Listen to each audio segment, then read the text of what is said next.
Hey fellow gamers, Gaming Geek here, sharing with you one of the ways that I am taking advantage of the social distancing during this time of COVID-19. I hope all of you are staying safe, and I just want to say that I do recognize that there are a lot of you out there that are hurting, that have lost jobs or might have even lost loved ones, and so I want to recognize that the channel is really focused on something that's optional, so I don't want to diminish the seriousness of the situation.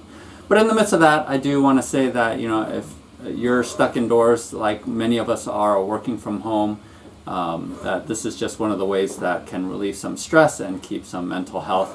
And so I hope my channel is helpful for all of you, and that most of all, you guys are all staying safe. In the midst of that though, one of the ways that I am taking advantage of being stuck at home is doing more hobbying. And a number of my gaming sessions have been canceled or postponed, and so I want to take advantage of having a little bit more time to be able to hobby. And one of the projects that I've actually been wanting to do for a long time is to create a Space Hulk board. Now, I actually played the first edition of Space Hulk when I was in college, and I loved that game. And in fact, it was the first Games Workshop game that I played. And so I had a lot of nostalgia for it. So when they reprinted it and came out with third edition back in 2009, I actually picked up this copy when it was available. And so since then, I've always dreamt of wanting to create a 3D board. And back then, this was back before they had 3D printers, I went the route of using her starts molds to cast plaster and create a set. And so I actually, after a lot of experimentation, decided on doing sort of this raised platform idea. And this is the set that I have right now in my display case to show off my Terminators and Gene Stealers from this game. But I never finished the set because these individual pieces took forever. All of these little pieces here are separately cast and put together. So all of these are individually made and just took forever. And that was just putting the pieces together, of casting all the pieces and then gluing them together, and then, as you can see here, painting each piece as well.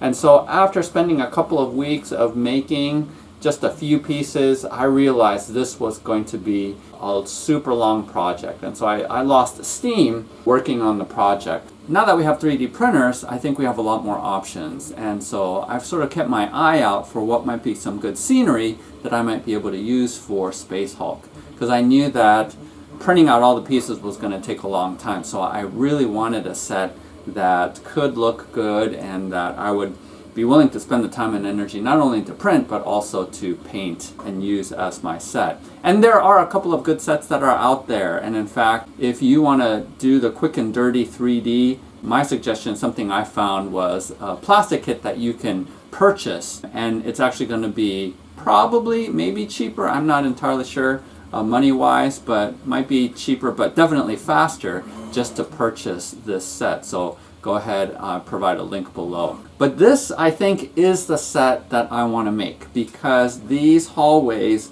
and rooms just look incredible. And this is from the Dragon's Rest, their HVAC set. It isn't so much the cost of the set, but the amount of time that it takes to print. And the reason why I chose this set, as you can see here, they really do look like what I imagine a Space Hulk to look like, with all of the tubings and the pipes that are in there. The other thing that I like about it is that, at least the version that I'm printing out, the platform is raised so you can see, all of the miniatures, because in a number of the different possibilities that you can make, I've always felt like the walls were too tall, and I wanted to be able to see the blip counters and not to have the miniatures hidden by the walls of the terrain. The other thing that I really like is that it holds together with these clips, and so very easily you can clip these things together and they will stay together, but they're not so hard to pull apart that you're breaking things trying to disconnect these clips. I just like overall the system that they have in place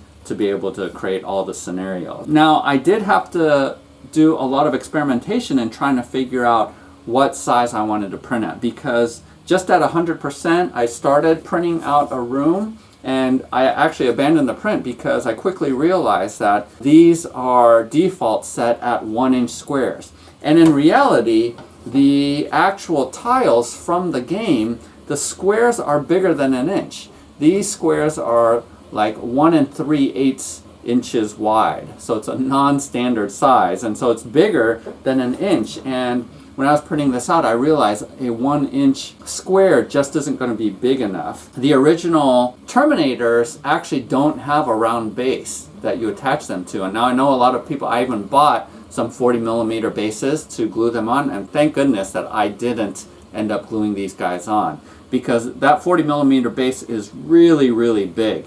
And to show you an example, I have this guy here who's on a 40mm base, and it's pretty big. So even on the original tile, I think the 40mm is too large. So what I wanted to do was try to print these at the smallest size possible, but big enough that it would fit all of the miniatures and that they won't be too cramped, you know, because for the most part your Terminators are moving along in a row together, and so they need to be next to each other. And then you've got the Gene Stealers with their claws all over the place, and so you want to make sure that they have enough room to be spaced apart in all of these squares. But you don't want to make it so big that it won't fit your table, or it would just take forever to print. And so you have to strike the right balance of size as well as the amount of time and even cost of filament that you're going to use, because this is going to be a huge build.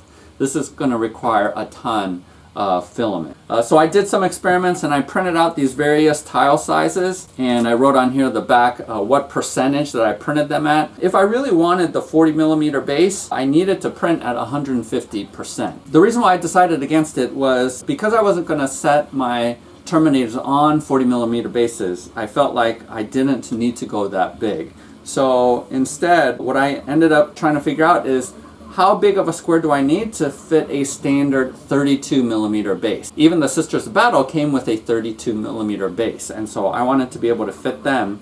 And really what I found was if you print at 135%, then you can fit a 32mm base on there. And so that's the percentage that I decided was 135%. And the good thing is even at printing at 135, it isn't 35% larger than these tiles. So if you do a comparison between the room here that I printed and the tile, it isn't a ton bigger. And so in terms of the amount of table space that it's going to take up, yes, it will take up more space, but it's less than 35% of what these original tiles are. And so I think that's a good balance of having enough space here, but sort of being the smallest size that you can print at in order to fit everyone comfortably in the board. I do know someone else on Facebook who they chose to print at 120%, and that seemed to work for them. But for me, going a little bit larger, I think just gives me the amount of space that I want to be able to put all of my models on the board. But having said that, I will say that one of the big things about this project that is daunting is it takes a long time to print. And so even this room here took over 24 hours just to print this room. And again, I'm printing on my Prusa MK3S and printing at 0.2mm height, even printing out one of these long 5 space corridors along with a corner and a T-junction. That takes 30 hours on my machine to print. And I just use my stock settings. I don't speed up the print speed just because I don't want to compromise on the quality. And so I know you can speed up your machines, especially with the Prusa, but I'm just keeping it sort of at stock settings. But it is going to take forever. Now hopefully I'll be able to speed up the process because my birthday is coming up, and I'll save that as a surprise for what I might get for my birthday in a couple of weeks. But for now, this is going to take a while for me to even print. I am not fully landed on the color that I'm going to be painting these. Possibly the similar gray-blue that I did with my original plaster set. I'm not entirely sure, but I'm going to do a little bit of experimentation to see what kind of color I land on. But I'm excited about this because even one of the things I'm looking forward to is playing Space Hulk sort of as a solo campaign. Obviously it's better to play 2-player, but right now as we're confined to our own spaces,